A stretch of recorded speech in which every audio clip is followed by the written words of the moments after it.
నమస్కారం. Welcome to I dream. ధర్మ మార్గం విత్ విజిత కార్యక్రమానికి స్వాగతం.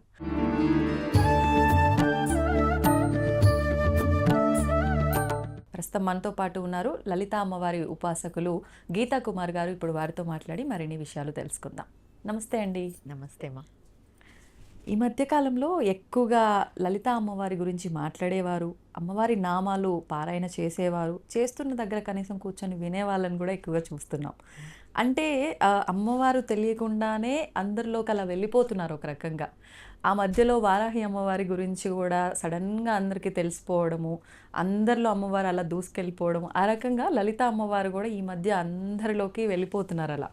ఆవిడ గురించి ఆవిడే ఒక రకంగా తెలియజేస్తుంది అనుకోవాలో ఏంటో తెలియదు కానీ.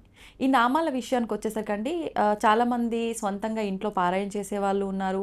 సామూహికంగా ఆలయాల్లో కూర్చొని హౌస్ వైఫ్స్గా ఉన్న లేడీస్ కూడా వెళ్ళి పారాయణ చేయటము చూస్తూ ఉన్నాం. అసలు ఏంటి లలిత పారాయణం వల్ల వచ్చే ఫలితం ఏంటి? అసలు ఎందుకు చెయ్యాలి? చెయ్యాలంటే నియమాలు పాటించాలా? ఎన్నో సందేహాలు. అవన్నీ కూడా మీరే నివృత్తి చేయాలి. సరే, ఓకే అమ్మా. శ్రీమాత్రేనమ్మా. ముందుగా మనకి లలిత సహస్రనామం ఎలా వచ్చింది ఇది తెలుసుకుందాం మనం. హయగ్రీవ స్వామి అగస్త్య మహామునికి చెప్పారు అనేది అందరికీ తెలిసిన విషయం. హయగ్రీవ స్వామికి ఎవరు చెప్పారు? దక్షిణామూర్తి చెప్పారు. లలిత సహస్రనామానికి మొదటి గురువు దక్షిణామూర్తి. దక్షిణామూర్తి స్వామి వారు హయగ్రీవ స్వామి వారికి చెప్తే హయగ్రీవ స్వామి వారు అగస్త్య మహామునికి చెప్పారు. అగస్త్య మహామునికి ఎందుకు చెప్పారు? చాలా మంది మహర్షులు ఉన్నారు, ఋషులు ఉన్నారు. అవును. ఎందుకు చెప్పారు? ఎందుకు చెప్పారంటే ఆయన భార్య లోపాముద్ర మనకు తెలుసు. అవును. ఆవిడ వల్ల ఆయనకు ఆ స్థాయి వచ్చింది. ఎందుకని, ఎలా? ఇది యాక్సెప్ట్ చేయకపోవచ్చు ఎవరు ఈ విషయాన్ని. అంటే అగస్త్య మహామునే చాలా ఇది అంటారు, కానీ లోపాముద్ర వల్లనే ఆయనకు అంత స్థాయి వచ్చింది. ఎందుకంటే లోపాముద్రాదేవికి సాక్షాత్తుగా అమ్మవారే గురుపదేశం చేశారు, మంత్రోపదేశం చేశారు. లలిత అమ్మవారే లోపాముద్రాదేవికి మంత్రోపదేశం చేశారు. ఓకే. డైరెక్ట్ గా. ఆమెకి ఎవరు గురువులు వచ్చి ఇచ్చింది లేదు, అమ్మవారే స్వయంగా ఇచ్చారు. అందుకు ఆవిడ చాలా, వాళ్ళిద్దరు భార్యాభర్త చాలా గొప్ప స్థాయిలో ఉంటారు. మనం ఇప్పటికి చూస్తూ వింటూ ఉంటాం. అగస్త్య మహాముని లోపాముద్రాదేవి అనేసి. ఆవిడ సాధన వల్ల ఆయనకు అంత స్థాయి వచ్చింది, అగస్త్య మహామునికి. అంటే భార్య చేసే సాధన భర్తకి ఈ రకంగా కూడా ఉపయోగపడుతుంది అనుకోవచ్చు. ఒక రకంగా పడుతుంది. ఇది ఎవరికి తెలియక భర్త చేసేదే భార్యకు వస్తుంది, అవును, భార్య చేసేది భార్యకి ఉంటది. నేను లేదని చెప్పాను, కానీ ఒక స్టేజ్ దాటిన తర్వాత వాళ్ళు మునులు, మహర్షులు అండి. మనమంటూ మాతృలు మాత్రమే. అవును, వాళ్ళు వేరు కదా. అలా అమ్మవారు స్వయంగా ఆవిడకి ఇచ్చారు మంత్రోపదేశం. Okay okay. అలా దాని వల్ల ఆయనకు అంత స్థాయి వచ్చి హయగ్రీవ స్వామి ఆయనకు చెప్పడం జరిగింది. లలిత సహస్రనామాలు రహస్య సహస్రనామాలు. రహస్యమే. మనం ఎంత లోతుగా పారాయణం చేసినా, ఎన్ని అర్థాలు తెలుసుకున్నా, గొప్ప గొప్ప ప్రవచనకర్తలే దీనిపైన చెప్పారు. అవును అవును, మనం వింటున్నాం. అవి రహస్యనామాలే. అవి రహస్యంగా చేసుకునే వాళ్ళు ఇంతకు ముందు. అంటే ఇప్పుడు రహస్యంగానే చేయాలా అని అంటే, ఇంతకు ముందు రహస్యంగానే చేసేవాళ్ళు ఎవరి ఇంట్లో వాళ్ళు. ఓకే. అందరూ కూడా చేసేవాళ్ళు కాదు, కొంతమందే చేసేవాళ్ళు. ఇప్పుడు రాని వాళ్ళు చేస్తున్నారు, తప్పులు చదువుతున్నారు. అలా కాకోకున్నట్టు నేర్చుకొని చదవండి. నేను చెప్పేది ఏంటంటే, బాగా నేర్చుకొని ఫస్ట్ వినండి. వింటూ వింటూ ఉంటే ఆటోమేటిక్గా వస్తుంది. తర్వాత చదవండి. తప్పులు చదవు. అంటే తప్పులు చదివేసి అమ్మ నన్ను క్షమించు అంటే అమ్మ క్షమిస్తుంది అంటారు కదా. అవును. ఎంతవరకు? బాగా అక్షర జ్ఞానం ఉన్న వాళ్ళే తప్పులు చదివితే లేని వాళ్ళ వదిలిపెట్టండి. లేని వాళ్ళ పరిస్థితి వదిలిపెట్టేస్తాం. అక్షర జ్ఞానం ఉన్న వాళ్ళు కూడా సరిగా అక్షరాలు పలకక తప్పులు చదివితే ఎలా క్షమిస్తుంది? అవును. అంటే తప్పు ఒకసారి రెండు సార్లు సరి చేసుకునే, ప్రతిసారి తప్పే చేస్తూ సరి చేసుకోవాలి కదా. ఖచ్చితంగా సరి చేసుకోవాలి. మెయిన్ లలిత సహస్రనామానికి అనుష్ఠుప్ ఉంది, ఛందస్సు. ఓకే. ఇప్పుడు చాలా మంది పారాయణాలు చేస్తున్నారు కదా, కొత్త కొత్త రాగాలు కూడా మనం వింటున్నాం. రాగాల్లో చెప్పడం, మామూలుగా చెప్పడం, అది అనుష్ఠుప్లోనే చెప్పాలి. అంటే ఒక పద్ధతి ఉంది, ఆ పద్ధతిలోనే ఒక లిరిక్ ఉంది, ఆ లిరిక్ లోనే చెప్పాలి. ఓకే. ఎక్కువ రాగాలు తీసి చెప్పకూడదు. పాటలాగా అస్సలకే పాడకూడదు. ఇప్పుడు చాలా మంది గ్రూప్ పారాయణాల్లో కొంచెం రాగాలు తీసి చదవడం అలా మనం వింటుంటాం. అలా అసలు పాడకూడదు. అనుష్టుప్ ఛందస్సులోనే చదవాలి లలిత సహస్రనామం. దానికి టైం ఇంతే. నేనేదో ఫాస్ట్గా చదివేసి 15 నిమిషాల్లో కంప్లీట్ చేశానని, నేనేదో గంట సేపు అలా కాదు. 20 to 25 minutesలో లలితా పారాయణ కంప్లీట్ కావాలి. 20 minutes ఖచ్చితంగా. అంటే ఎక్కడ మొదలు పెట్టాలి, ఎక్కడ పులి స్టాప్, మళ్ళీ ఎక్కడ నుంచి హైలో అది లో చాలా అట్లానా? subject. అవును. ఎక్కడ మనం బ్రేక్ పెట్టాలి, ఎక్కడ కంటిన్యూగా చదవాలి బ్రేక్ లేకోకున్నట్టు. ఓకే. అలా ఉన్నాయి దాంట్లో నామాలు. అలా బ్రేక్స్ వస్తాయి. బ్రేక్స్ వచ్చినప్పుడు మనం బ్రేక్స్ వచ్చినప్పుడు బ్రేక్స్ పెట్టుకున్నట్టు కంటిన్యూగా చదవడం, కంటిన్యూగా చదివే నామాన్ని బ్రేక్ పెట్టడం, అర్థాలు మారిపోతాయి పూర్తిగా. కంప్లీట్ గా అర్థాలు మారిపోతాయి. ఓకే. లలితా సహస్రనామ పారాయణం చేస్తున్నారు అంటే అంటాం కదా, ఒళ్ళు కళ్ళు అన్ని దగ్గర పెట్టుకొని చేయాలి. అమ్మవారు నేనేదో చేసే వేరే స్తోత్రాల విషయం పక్కన పెట్టేస్తే ఇవి రహస్యంగా చెప్పబడినవి ఇవి. ఇంకా చెప్పాలంటే శ్రీ విద్యకి మొదటి మెట్టు లలితా పారాయణం, లలిత సహస్రనామాలే. ఎప్పుడైతే మనం లలిత సహస్రనామాల పారాయణం చేస్తూ ఉంటామో ఇది మొదటి మెట్టు. ఓకే. అంటే శ్రీ విద్య ఒకవేళ నేను సౌందర్యలహరి, లలిత సహస్రనామాలు శ్రీ విద్యకే సంబంధం. సౌందర్యలహరి కూడా శ్రీ విద్యనే. అందులో ఎన్ని శ్లోకాలు? 100 శ్లోకాలు. నామాల శ్లోకాల? శ్లోకాలు. ఈ 1000 నామాలు అక్కడ 100 శ్లోకాలుగా ఉన్నాయనుకోవచ్చు. అవి వేరు ఇవి వేరు వేరు. కంప్లీట్ గా ఇది అమ్మవారి గురించి ఎలా వర్ణన, అది అమ్మవారి అయ్యవారి గురించి వర్ణన. ఇద్దరు గురించి అక్కడ ఎక్కువ అమ్మవారి గురించే, ఇద్దరు గురించి ఉంటుంది. ఇది కంప్లీట్ గా అమ్మవారి గురించి, అమ్మవారు ఎలా ఉన్నారు. అసలు ఏంటండి సౌందర్య లహరి అంటే ఏంటి, అసలు అర్థం ఏంటి? సౌందర్య లహరి అని అంటే అమ్మవారి యొక్క సౌందర్య వర్ణన. దీనికి ఏం చెప్పబడింది అంటే, ఆది శంకరాచార్యులు కైలాసం వెళ్ళినప్పుడు అమ్మవారు శ్లోకాస్ ఇచ్చారంట, ఇది జనులకు ఇవ్వు అనేసి. ఓకే.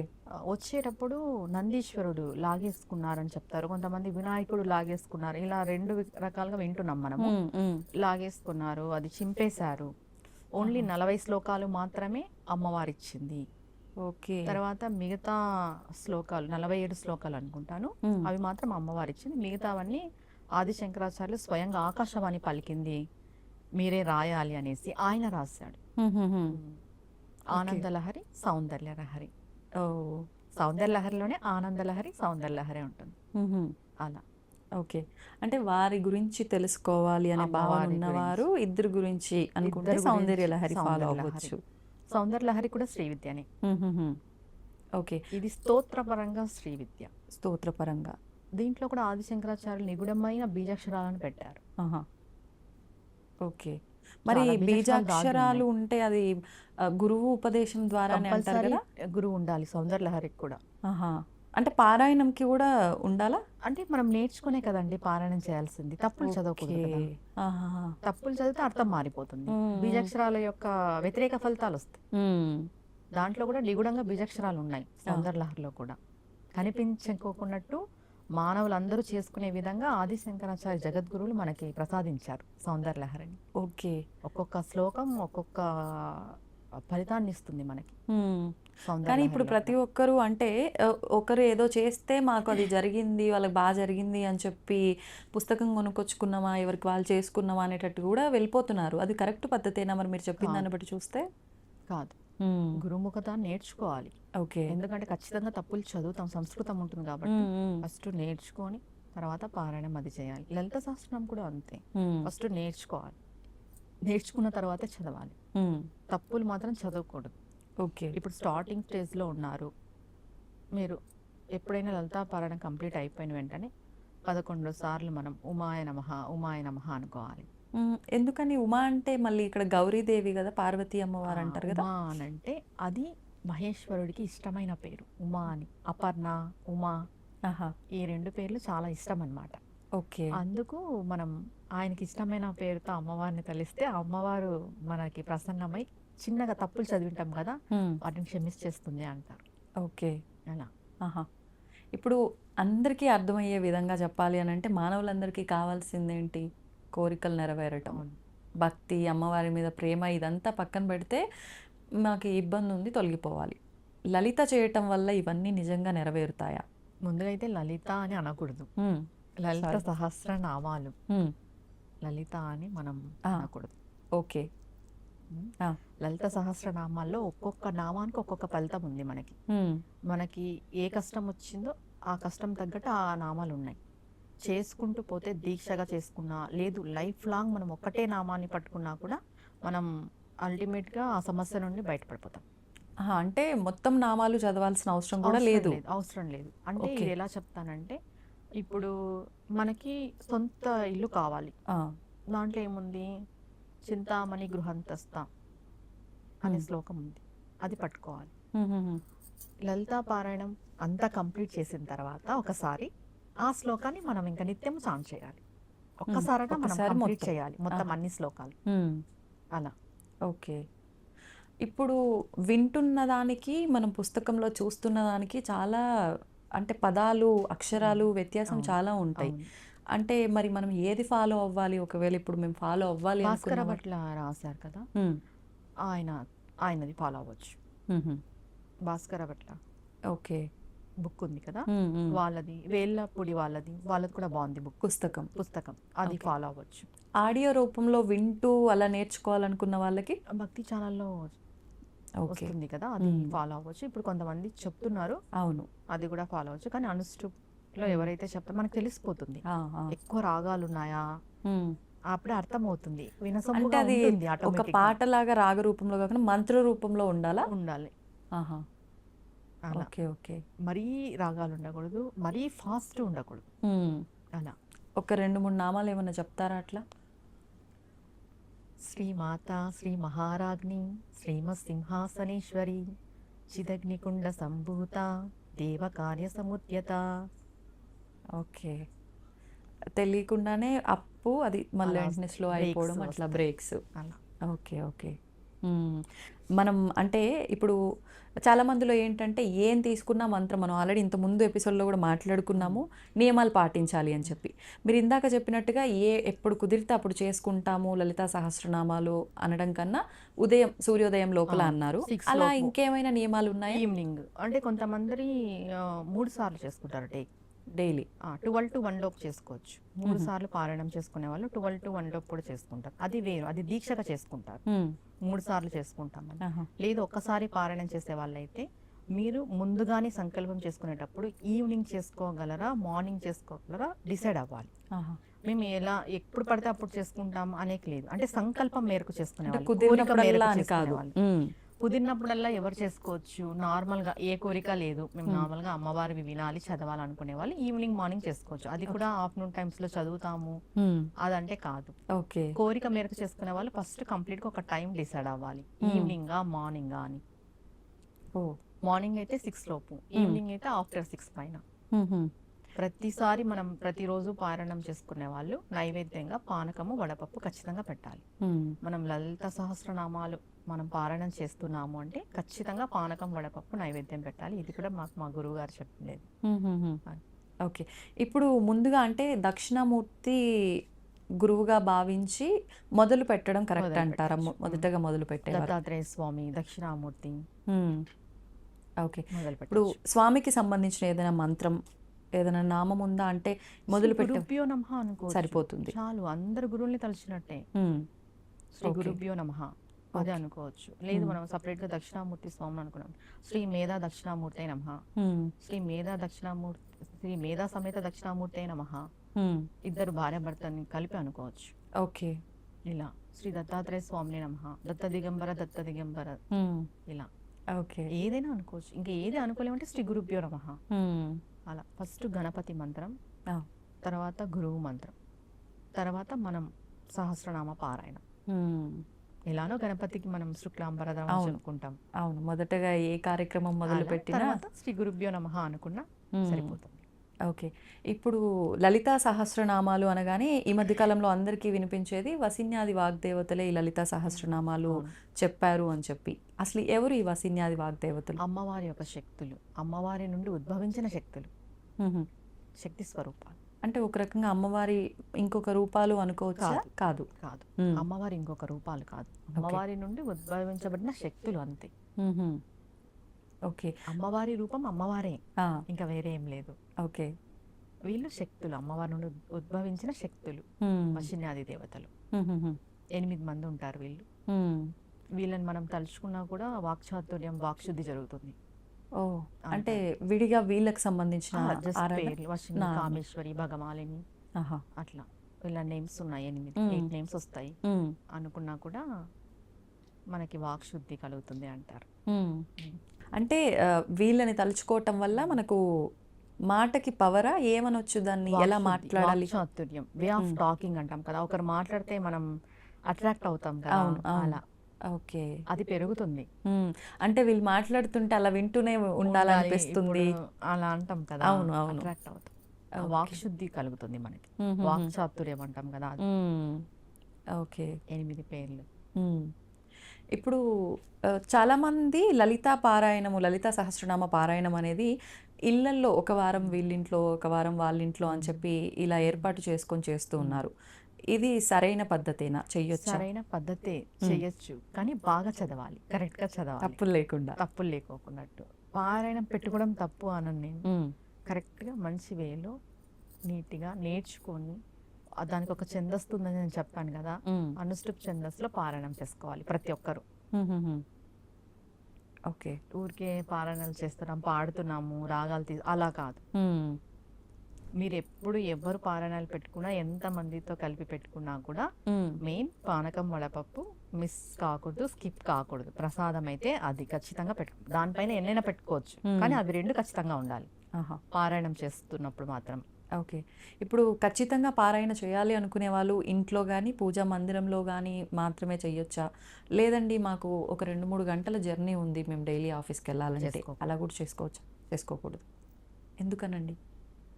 అవి రహస్య నామాలండి, వాటికంటే ఒక శక్తి ఉంది. మేము ఎలా పడితే అలా ఇప్పుడు బస్సులో మనం జర్నీ చేస్తుంటాము, ఎవరు ఎలా ఉంటారో మనకి ఎలా తెలుసు?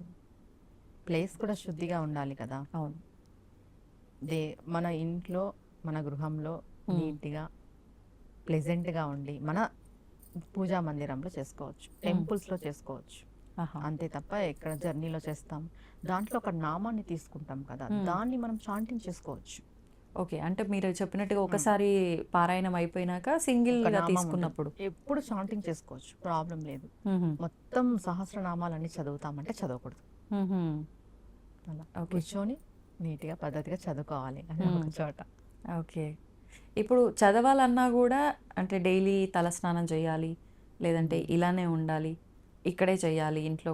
ఇవి కూడా ఏమైనా చూసుకోవాలంటారా డైలీ అండి? తలస్నానం నియమం అయితే లేదు లేడీస్కి. హ్మ్. పసుపు నీళ్ళు జస్ట్ మనం చిలకరించుకున్నా కూడా సరిపోతుంది. ఓకే. లేడీస్కి నియమం అయితే లేదు. హ్మ్.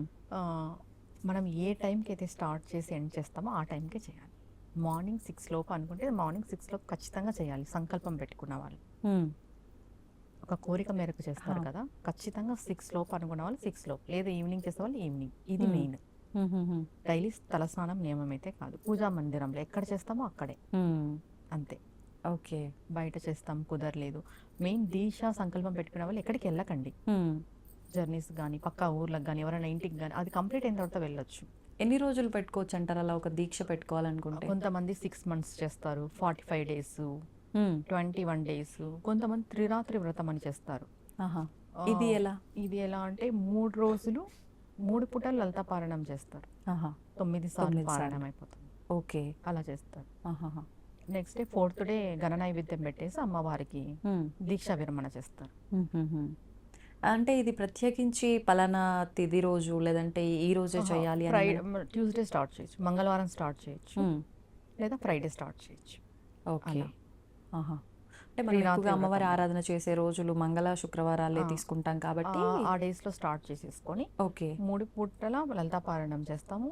కొంతమంది తినరు, ఆహారం కూడా తినరు, పళ్ళు పాలతోనే ఉంటారు. Complete 3 days. కంప్లీట్ 3 days ఉంటారు ఓకే. ఓకే. పళ్ళు పాలతోనే. హ్మ్. ఇంకా అమ్మవారికి డైలీ పానకం వడపప్పు 3 పూట్ల ఇదే పెడతారు, పెట్టిన నైవేద్యం తిని ఉంటారు, పండ్లు అవి అంతే. Last day 4th day early మార్నింగే గణ నైవేద్యం పెట్టేసేసి హ్మ్. మనం దీక్ష విరమణ చేసుకుంటాం, అప్పుడు కూడా పారాయణం చేస్తాం 10వ సారి. ఆహా! ఇది కూడా చేసుకోవచ్చు. ఓకే. ఓకే. హ్మ్. అంటే ఇది ఇలా ఫాస్ట్ రిజల్ట్, ఇది చేయడం వల్ల. ఓకే. త్రిరాత్రి వ్రతం ఫాస్ట్ రిజల్ట్. ఎక్కువగా ఇప్పుడు అంటే మామూలుగా మనకి దేవి నవరాత్రుల్లో కూడా 3 రాత్రులుగా డివైడ్ డివైడ్ చేస్తారు కదా, చేస్తారు. లాస్ట్ 3 days త్రిరాత్రి వ్రతంగా భావిస్తాం. అష్టమి, నవమి, దశమి 3 daysగా విభజన చేస్తాం కదా. అవును. సరస్వతికి, అవునండి. మహాకాళికి, మహాలక్ష్మికి అలా సపరేట్గా త్రిరాత్రి వ్రతం అని లలితా అమ్మవారికి కూడా చేసి లలితా పారాయణం చేసుకోవచ్చు. సంకల్పం పెట్టుకొని ఏదైనా కోరిక, ఓకే. ధర్మబద్ధమైన కోరిక. అంటే ఏ కోరికైనా మనకు ఇది అవ్వాలి అనుకున్నది పెట్టుకోవచ్చా, లేదంటే పలానా ఈ త్రిరాత్రికి సంబంధించి ఈ కోరిక కోసమే అని? మనది ఏదైనా ఏ కోరిక? సంసార పరంగా కానీ, ఇప్పుడు నిత్య జీవితంలో మనకి ఏమేమి అవసరాలు ఉంటాయో అవును. అవి ధర్మబద్ధమైన కోరికలు ఖచ్చితంగా నెరవేరుతాయి. ఇది నిజంగా చాలా సింపుల్ కూడా, అందరూ చేసుకోవచ్చు. ఎక్కువ రోజులు అంటే నియమాలన్నీ మళ్ళీ బ్రేక్ చేసేస్తామో అన్న భయం 3 ఉంటుంది. పూట్ల పారాయణం చేయాలి, లలితా పారాయణం. ఇంకా 3 రోజులు బయటికి కదలొద్దా? కదలద్దు. ఆహా. భూసైనం చేయాలి. కొంతమంది ఏకభుక్తం ఉంటారు, కొంతమంది కంప్లీట్గా తినరు. అది కూడా మన సంకల్ప ప్రకారంగానేనా? అది కూడా మన సంకల్పం, మన ఆరోగ్యరీత్యా చూసుకోవాలి. ఓకే. ఇప్పుడు దీక్షల్లో ఉన్నప్పుడు చల్లనీళ్ళ స్నానాలు అని ఇలా అంటూ ఉంటారు, దీనికి కూడా అది వర్తిస్తుందా? ఏదైనా మన ఆరోగ్యరీత్యానే చెప్తా నేను. ఓకే. మీరు స్నానం చేసుకోగలము అంటే చల్లనీళ్ళ స్నానం చేసుకోవచ్చు. మీరు తలస్నానం చేసుకోగల కెపాసిటీ ఉంటే తలస్నానం చేయండి, లేదు అంటే వేడి నీళ్ళ స్నానమే చేయండి, ఒళ్ళుకే చేయండి. ఓకే. ఏదైనా మన ఆరోగ్యరీత్యా. మనం ఆరోగ్యాన్ని కష్టపెట్టుకొని చేయమని దేవుడు చెప్పలేదు. అవును, అవును. మనకు ఆరోగ్యం కూడా సహకరించాలి కదా. అవును. అన్ని దృష్టిలో నేను పెట్టుకొని ఏ పూజ చెప్పినా కూడా ఆరోగ్యరీత్యా మన ఇంటి వాతావరణం మనకు అన్నిట్లోనూ సహకారం ఉందంటే మీరు మోర్గా చేసుకోవచ్చు. లేదు ఇంతే చేసుకోగలమని అంతే చేసుకోండి, బాధ ఏం అవసరం లేదు. మనస్ఫూర్తిగా చేసుకోవాలి ఏది చేసుకున్నా కూడా. అయ్యో మేము అలా చేయలేకపోతున్నామే, ఇలా చేయలేకపోతున్నామే అవసరం లేదు. మనసు అనేది ముఖ్యం ఇక్కడ. ఓకే. ఇప్పుడు ఇలాంటివి ఏమైనా చేయాలి అన్నప్పుడు ఖచ్చితంగా వైఫ్ ఇలాంటివి మొదలు పెట్టాలన్నప్పుడు హస్బెండ్ పర్మిషన్ ఖచ్చితంగా తీసుకొని వాళ్ళకి ఇష్టం ఉంటేనే మొదలు పెట్టాలి అని చెప్పి అంటారు, అది వాస్తవమే. ఎందుకంటే వాళ్ళు సహకరిస్తే బాగుంటుంది కదా. అవును, అవును. హస్బెండ్ సహకరిస్తే బాగుంటుంది. ఒకవేళ సహకరించకపోతే వదిలేయటం కరెక్టా, లేదు చేయటం కరెక్టా? అంటే ఇదేదో మనం తప్పు చేస్తున్నట్టు కదా, అమ్మవారి ఆరాధన చేస్తున్నాం, అది కూడా మన కుటుంబం కోసం చేస్తున్నాం కదా. అటువంటి సందర్భాల్లో అమ్మవారికి ఒకటే చెప్పుకోవాలి, అమ్మ నా ఇంటి పరిస్థితి బాగలేదు, మా వారు ఒప్పుకోవట్లేదు, మా వారి మనసు మారిస్తే నేను చేసుకుంటా. నాకు చేసుకోవాలని ఉంది సంకల్పం, మార్చే బాధ్యత నీది, చేపించుకునే బాధ్యత నీది. ఇక్కడ ఎప్పుడైనా కూడా ఏ పూజ ఏ వ్రతమైనా నేను చేస్తున్నాను అనే భావన కంటే మీరు చేయించుకుంటున్నారు అనే భావన ఉంటే సవ్యంగా జరిగిపోతుంది. మీరే చేయించుకోవాలి, నా చేత అనేది ఉండాలి. నేను చేస్తాను వద్దు, మీరు చేయించుకోవాలి. అమ్మవారికి ఇదే మొక్కాలి, శరణాగతి అంటాం కదా. ఎప్పుడు కూడా మీరే చేయించుకోవాలి, మీరే బాధ్యత. నేను శరణ్ కోరుతున్నాను, నేను మీ పాదాలు పట్టుకున్నాను, నాకేం తెలీదు, మీరు ఎలా తీసుకెళ్తే అలా నా జీవితం అని చెప్పేసుకుంటే అమ్మవారు తీసుకెళ్తుంది. ఇక్కడ నేను అనే అహం, నేను చేస్తున్నాను అదేదో మనం ఏం చెయ్యం అక్కడ. ఆమె అనుగ్రహం ఉంటేనే మనం చేయగలం. ఓకే. ఇప్పుడు లలితా సహస్రనామాలు మొత్తము మేము పారాయణ చేయలేము, ఒకవేళ చేసినా మేము ఎక్కడ తప్పులు చదువుతాము, ఇలాంటి భయాలు ఉన్నవాళ్ళు ఓన్లీ శ్రీమాత్రే నమః అనుకున్నా కూడా మొత్తం పారాయణ చేసిన ఫలితం ఉంటుంది అంటారు, వాస్తవమా అండి? 1000 సార్లు శ్రీమాత్రే నమః అనుకుంటే మొత్తం పారాయణం చేస్తాం. 1000 సార్లు? 108 times కూడా చేసుకోవచ్చు. కానీ మనం మంచి పారాయణ ఫలితం రావాలి అంటే 1000 సార్లు అనుకోవాలి, జపం చేసుకోవాలి శ్రీమాత్రే నమః. దీనికి మనం ఇంకా సమయాలు అవన్నీ ఏం చూసుకోవాల్సిన అవసరం లేదా? సమయం ఉంటుంది, దీనికి కూడా సమయం చూసుకోవాల్సిందే. సంకల్పం అంటే కోరిక ఉంటే సమయం ఉంటుంది, కోరిక లేదు అని అంటే సమయం ఉండదు. ఓకే. సంకల్పానికి ఖచ్చితంగా సమయం అనేది ఇంపార్టెంట్ అండి. సమయపాలన అంటాం కదా. అవును, ఖచ్చితంగా సమయం ఇంపార్టెంటే సంకల్పానికి. అంటే ఈ టైం లోపల నీ కోరిక తీరాలి అంటే ఈ టైంలో నువ్వు ఖచ్చితంగా అవి చేయాలి. మనం ఒక గోల్ పెట్టుకొని ఉంటాం, ఈ టైంకి అంతా నాకు అది జరిగిపోవాలి అని. అవును, అది జరగాలంటే నువ్వు ఇక్కడ కూడా సమయపాలన పాటించాలి. కరెక్టే. అలా. ఓకే. అంటే మనకు జరగాల్సింది జరగాలి, మనం చెయ్యాల్సింది కూడా కరెక్ట్గా చెయ్యాలి. ఓకే. అంటే మీ జర్నీ స్టార్ట్ అయ్యి 7 years అవుతుంది ఇలా అమ్మవారిని పట్టుకోవడం? అమ్మవారిని పట్టుకోవడం అంతా 7 years. ఓకే. ఈరోజు నేను ఇలా మీ ముందుకు వచ్చానంటే చిన్న విషయం కాదు, అది 1 రోజు 2 రోజుల్లో జరిగిన విషయం కాదు. దీని వెనకాల 7 years సాధన ఉంది. 7 yearsగా నేను సాధన చేస్తూ ముందుకు వచ్చి 2 years బ్యాక్ కాంచీపురం కామకోటి పీఠాధిపతి వారు విజయేంద్ర సరస్వతి గారి నేను మంత్రోపదేశం తీసుకోవడం, ఉమ్, మరి తర్వాత శృంగేరి పీఠం వారి తరపున ఆనంద సాంప్రదాయం నుండి ఉమ్. మోహన్ గారు అనేసి మా గురువు గారు, శ్రీ విద్య గురువు గారు, నేను శ్రీ విద్యలో ఒక అడుగు పెట్టడం, ఓ. ఇదంతా అమ్మవారు నన్ను అంటే అంటాం కదా చేయి పట్టుకొని ముందుకు తీసుకెళ్తుందని, ఉమ్. అలా ముందుకు తీసుకొచ్చింది. ఓకే. ఈరోజు ఇలా శ్రీ విద్యలో ఒక ఉపాసకురాలుగా నేను సాగుతున్నాను. మీ జర్నీ మొదలయ్యింది అలా. అవును. ఓకే. ఇప్పుడు అంటే ముందుగా మనకు గురువుని మనం ఎంచుకోవడం కాదు, గురువులే మనని ఎంచుకుంటారు అని చెప్పి, శిష్యుని గురువులే ఎంచుకుంటారు అని చెప్పి, మనకు సంబంధం లేని వ్యక్తి గురువుగా అంటే సడన్గా మనకు తారసపడతారు, వాళ్ళు మనల్ని చూస్ చేసుకుంటారు, ఎన్నో ఇబ్బందులు పడతారు, పరీక్షలన్నీ నెగ్గిన తర్వాత అప్పుడు ఉపదేశం చేస్తారు అని చెప్పి ఎంతోమంది చెప్తూ ఉంటారు. మీ అంటే విషయంలో అలా మీరు జరిగింది? చెప్పిన సబ్జెక్ట్ పూర్వకాలంలో ఉండింది. పూర్వకాలంలో ఎలా అంటే పిల్లల్ని గురువుల దగ్గర వదిలేసి శిష్యరికానికి వదిలేస్తుండేవాళ్ళు. ఓకే. వదిలేసి వాళ్ళన్నిట్లోనూ బాగా నైపుణ్యం పొందిన తర్వాత గురువు వాళ్ళకి ఏదో ఒక అమ్మవారి మంత్రము, దేవుడి మంత్రము ఇచ్చి వాళ్ళని ముందుకు తీసుకెళ్లేవాళ్ళు. ఇప్పుడు అలా లేదు. ఇది కలియుగం అండి. అవును. ఇప్పుడు మనం గురువుని ఎత్తుక్కుంటూ పోవాల్సిన అవసరం లేదనే విషయం అయితే వాస్తవమే. మన జీవితంలోకి గురువు రావాలి అని మనం పూర్వజన్మ సుకృతంలో ఆ పుణ్యం కొద్దీ ఈ జన్మలో మనకి నిర్ణయించబడి ఉంటే ఖచ్చితంగా గురువు మన జీవితంలోకి వస్తారు. మనం వెతుక్కుంటూ పోయే అవసరం లేదు. కానీ ఒక్క విషయం నేను చెప్పేది ఏమంటే, మనం ఒక్కసారి వీళ్ళు నా గురువు అని ఎంచుకున్న తర్వాత మనం గురువు నింద చేయకూడదు. ఆ గురువుకి ఏమి తెలియకపోని నీ గురువు అని నీ జీవితంలోకి వచ్చిన తర్వాత మా గురువు గారికి ఇది తెలీదు అనే మాట కూడా మనం మాట్లాడకూడదు. మనకు తెలిసిండొచ్చు, తనకి తెలిసిపోయిండొచ్చు, ఆ మాట కూడా మనం అనకూడదు. ఎందుకంటే శివుడి దగ్గరికి వెళ్ళినా, విష్ణు దగ్గరికి వెళ్ళినా, అమ్మవారి దగ్గరికి వెళ్ళినా తీరనిది మనకి మార్గం ఏర్పడింది గురువు మనకి చూపిస్తాడు. మనకు ఒక మార్గ దశ అంటాం కదా, అది మనకి గురువు వల్ల ఏర్పడుతుంది. మన జీవితంలోకి ఎటువంటి గురువు వచ్చి మీకు గురు స్థానంలో ఉన్న తర్వాత మా గురువు ఇలా నింద చేయకూడదు. ఆయనకి తెలియకపోని, ఆవిడకి తెలియకపోని మీకు వాళ్ళు గురువులు. మరి ఇప్పుడు అట్లా ఒకవేళ మీరు అన్నట్టుగా ఆయన దగ్గర అసలు ఎటువంటి జ్ఞానము లేదు అనుకోండి, మనం ఈజీగా వాళ్ళ దగ్గర నుంచి తప్పుకొని పక్కకు వచ్చేయాలా? వాళ్ళ దగ్గరే మనం ఇంకా గురువు కదా అని కంటిన్యూ చేయాలంటారా? తప్పుకొని పక్కకైతే రాకూడదు. ఎందుకంటారా, గురువు అనే స్థానంలో ఆయన ఉన్నారు. ఆయనకి ఏమీ తెలియకపోవచ్చు, ఆయన స్థానానికి మనం విలువ ఇవ్వాలి. ఎప్పుడైతే ఏమీ తెలియని గురువును కూడా మనం గురువుగా భావించి సేవ చేసి ఆయన మార్గంలో మనం నడుస్తామో ఆటోమేటిక్గా మనం భగవతిని చేరుకుంటాం, అమ్మవారిని చేరుకుంటాం, అయ్యవారిని. ఎవరెవరు ఇది వాళ్ళది, శాక్తేయం వాళ్ళు శాక్తేయం, శైవులు, వైష్ణవులు ఎవరి వాళ్ళ ఇది చేరుకుంటారు. ఓకే. పరమపద సోపానం అంటాం కదా, అది మనకి గురువు ద్వారానే లభిస్తుంది. గురువుకి ఏమి తెలియకపోని మీకు గురువుగా నియమించబడ్డారు అంటే వాళ్ళని మనం గురువుగానే భావించాలి. వారి నింద కానీ, వాళ్ళకి ఏం తెలియదని కానీ వాళ్ళని దాటి మనం పోకూడదు.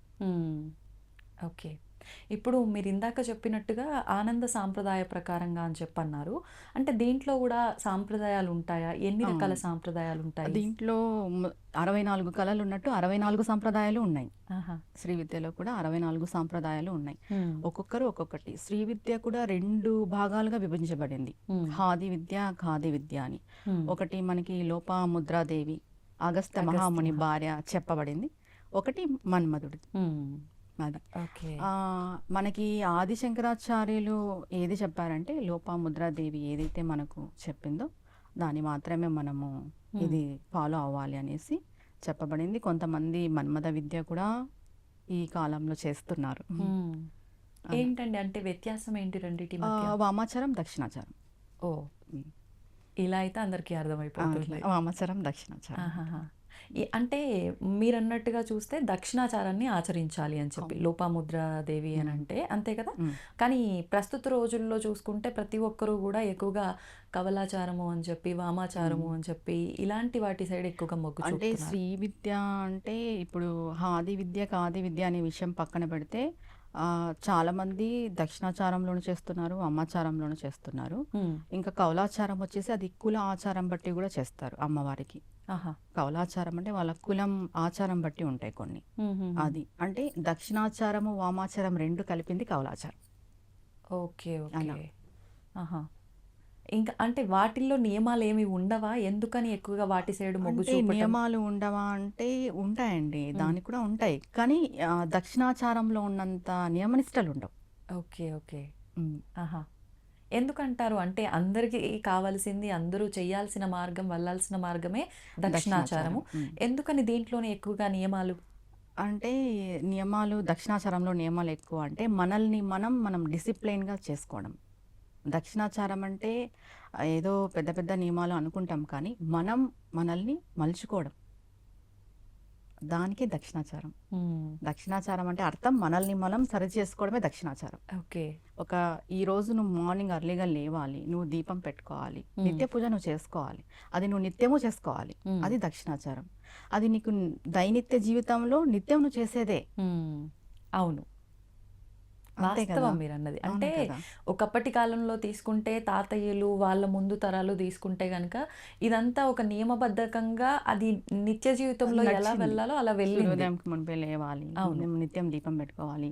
అసరు సంధ్య వేళల్లో నిద్రపోకూడదు. అసరు సంధ్య వేళల్లో తిండి తినకూడదు. హ్మ్. ఇలాంటివన్నీ మనం ఉంది. చెప్పుకొస్తున్నాం. ఇవన్నీ డిసిప్లైన్ అన్నమాట. హ్మ్. దక్షిణాచారం ఈక్వల్ టు డిసిప్లైన్. ఓకే. మనం ఎలా మనల్ని మలుచుకోవాలి హ్మ్. అది.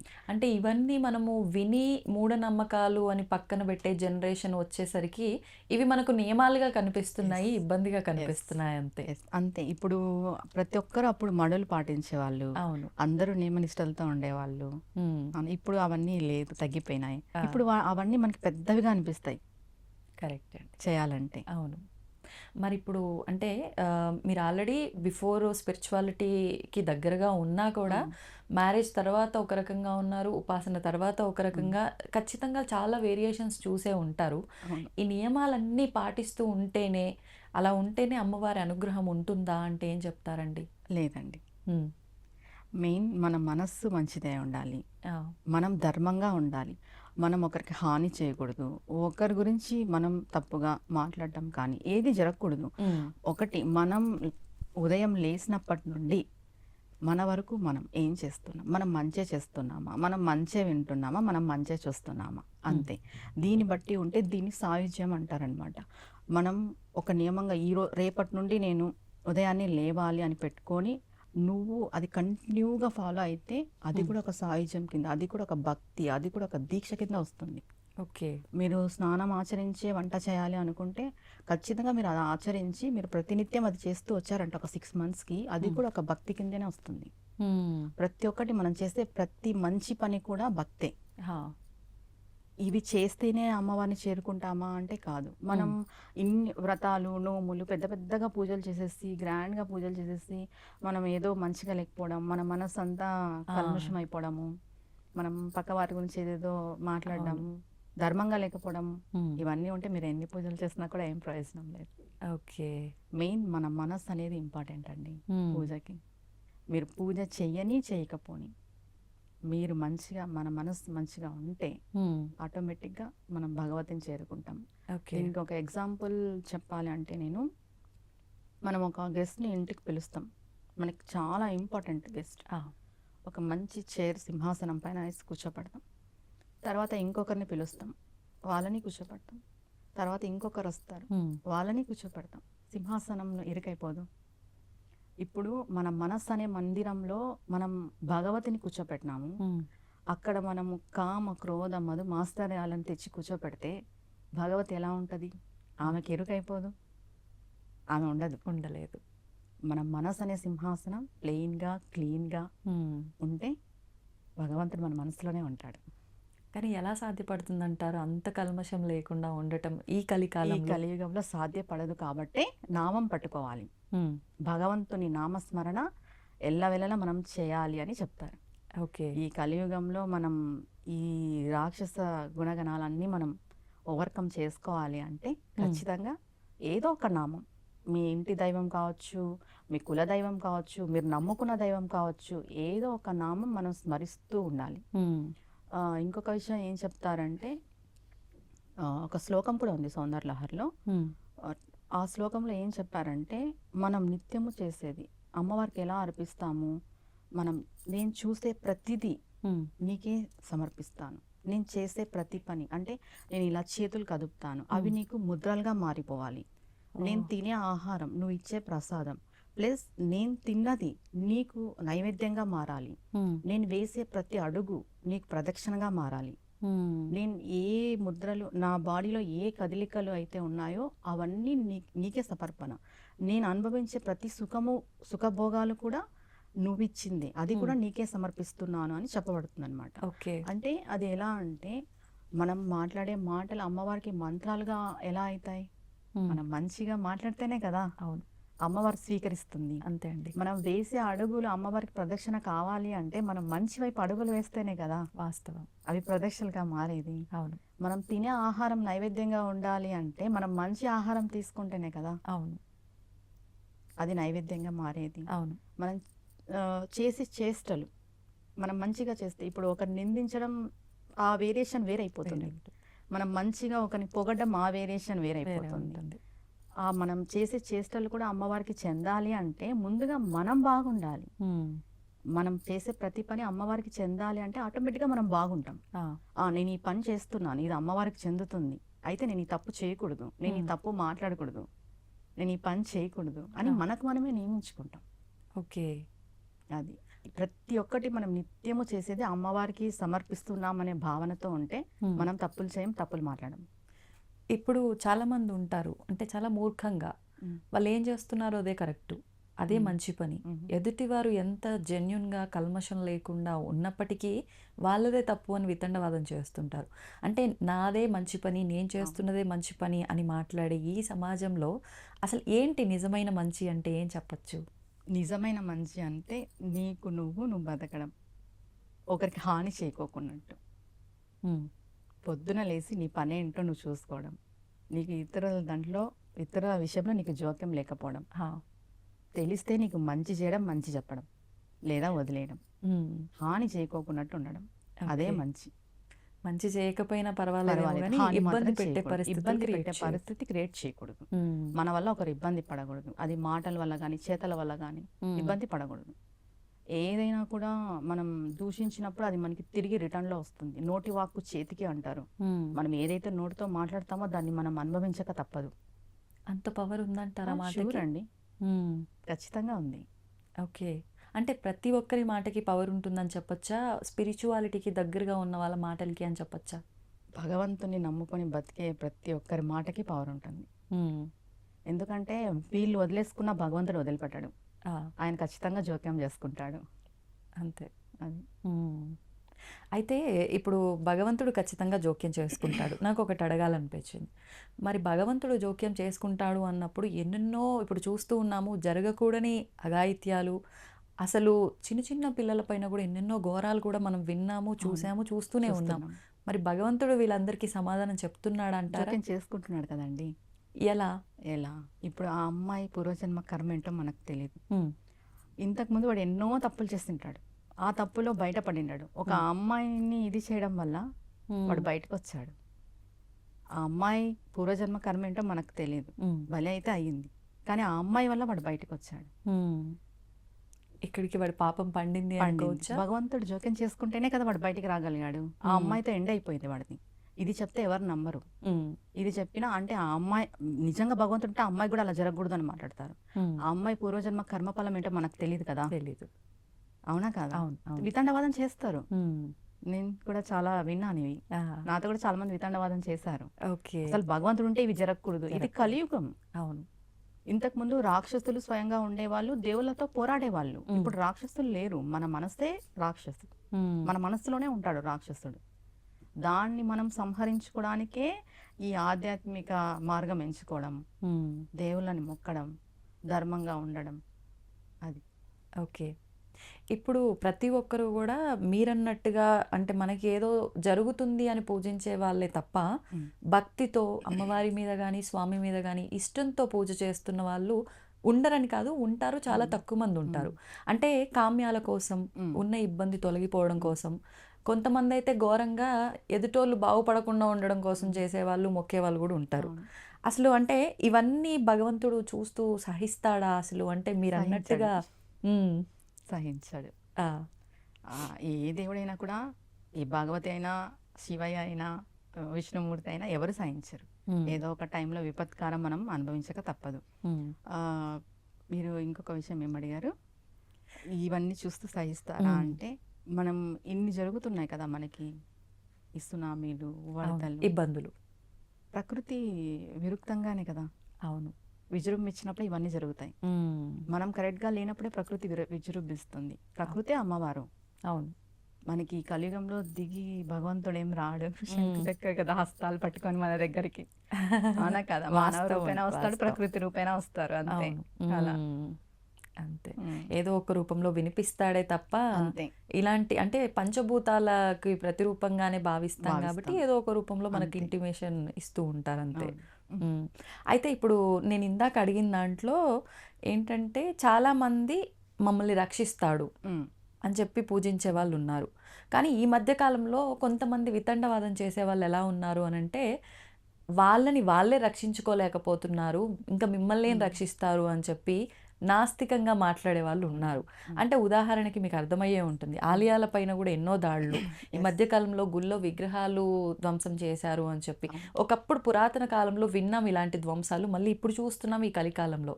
అంటే వాళ్ళ ఆలయం పైన దాడి జరిగితేనే వాళ్ళు ఏమి చేయలేకపోయారు, ఇంకా మిమ్మల్ని ఎలా రక్షిస్తారు అంటూ ఉంటారు.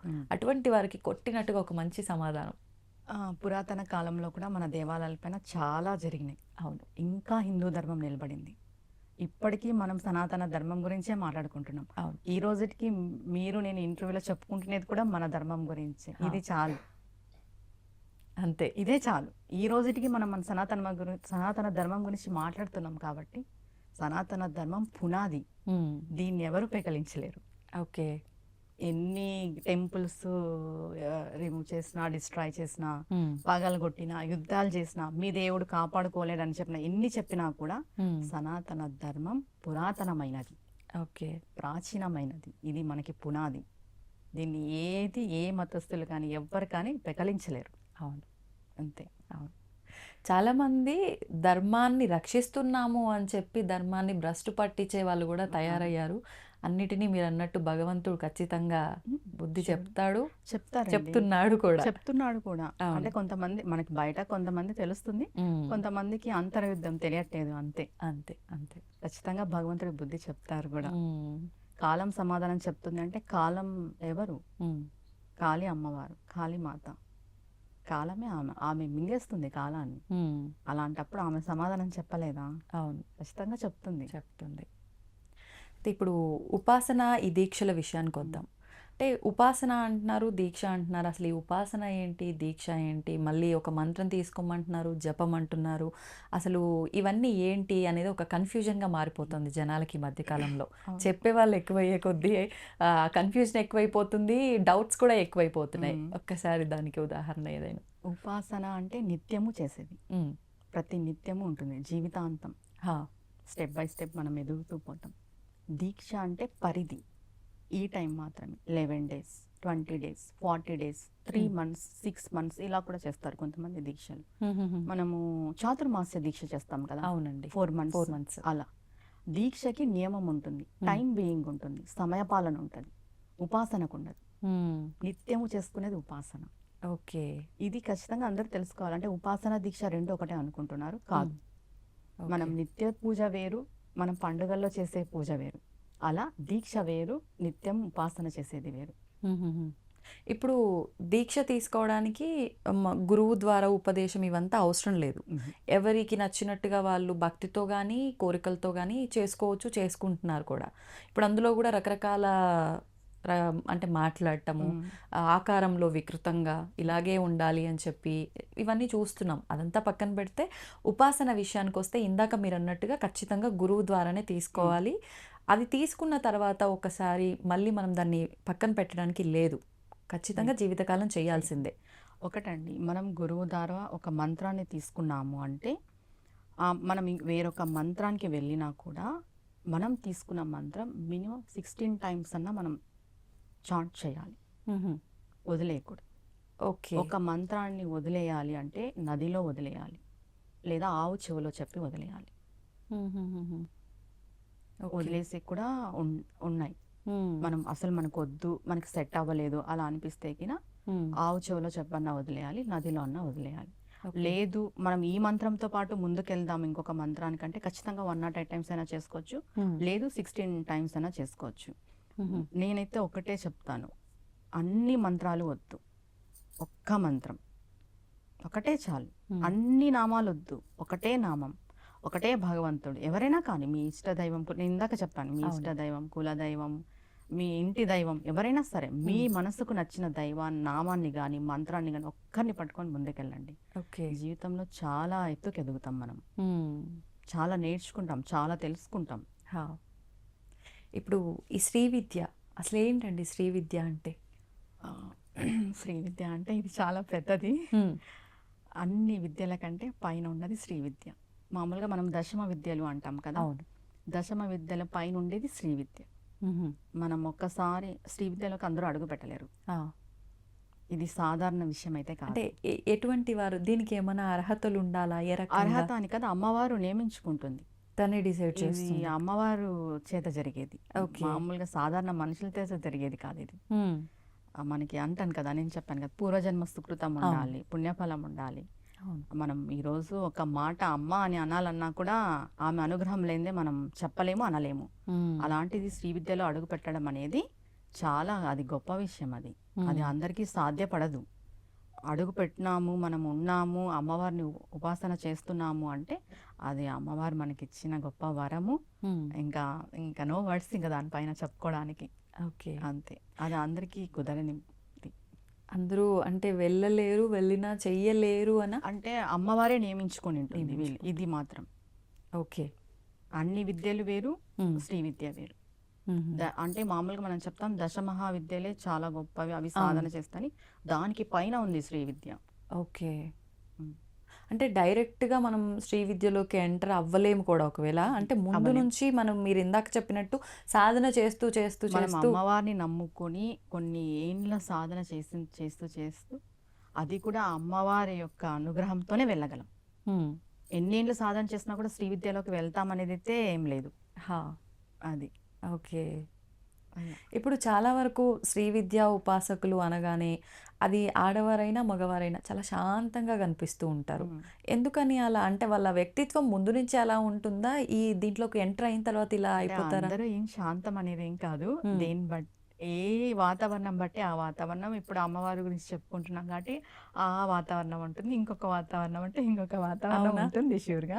అలా అని కాదు, కానీ ఏంటంటే నిత్యము అమ్మవారి యొక్క మంత్రం చాంటింగ్ చేస్తూ ఉండడం వల్ల అది రన్ అవుతూ ఉంటుంది కాబట్టి ఆటోమేటిక్గా అదర్ దాంట్లోకి ఇన్వాల్వ్ అవ్వరు. ఓకే. ఓకే. పక్కన ఏం జరుగుతుంది, ఏమన్నా జరగనిలే మనకెందుకు, అంతే.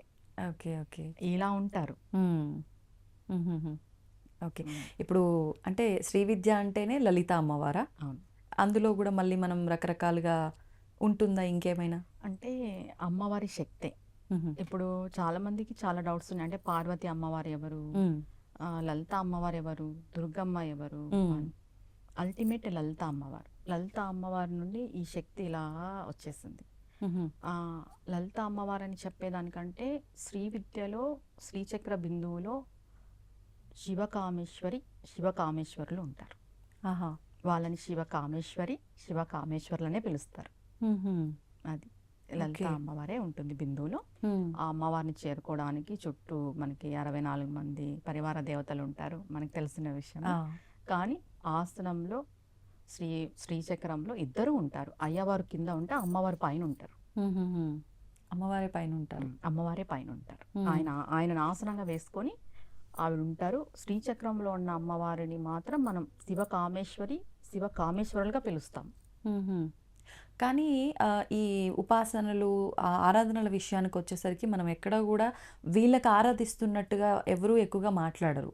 అయితే లలిత అమ్మవారికి, లేకపోతే నార్మల్గా ఇప్పుడు పార్వతీశ్వరి అమ్మవారే లలిత అమ్మవారు. ఆమె పైకి మనకు కనిపిస్తుంది. ఇప్పుడు ఎలా చెప్పాలి అంటే వాళ్ళిద్దరూ కలిసి ఉంటారు శ్రీచక్రంలో అనేది ఎంత వాస్తవమో, ఒక సాధకుడు వాళ్ళిద్దరిని కలపాలనేది కూడా అంతే వాస్తవం.